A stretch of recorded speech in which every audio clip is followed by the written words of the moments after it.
Après une longue attente, il est finalement apparu au balcon de la basilique sous les acclamations de la foule.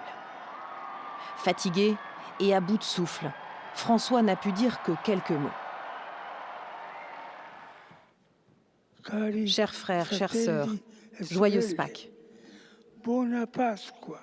Obligé de déléguer la lecture de son traditionnel message de Pâques au maître des célébrations liturgiques, pour la première fois de son pontificat, il n'aura pu donner que la bénédiction, Urbi et Orbi. Benedicatus omnipotens Deus. Au nom du Père, du Fils et du Saint-Esprit. Amen. Spiritus Sancti. Amen. Dans la foule, place Saint-Pierre ce matin, les fidèles restent inquiets, mais impressionnés par sa force de caractère. Beaucoup d'émotions parce qu'on pense que c'est la dernière fois qu'on le voit. Il est très fatigué, très courageux.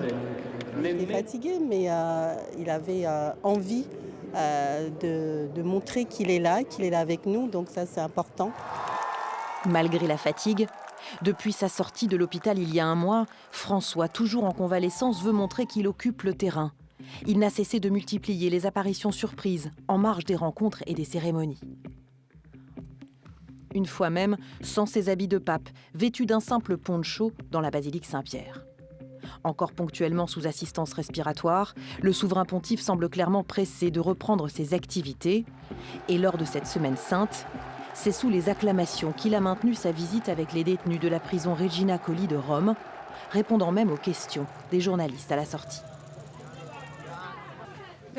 Comment vivez-vous ces fêtes de Pâques ? Comme je peux. Comme je peux. Merci. Comme il peut, et si possible au plus près des fidèles. C'est encore sous les applaudissements qu'à la fin de la cérémonie, François a fait le tour de la place Saint-Pierre, à bord de sa papamobile.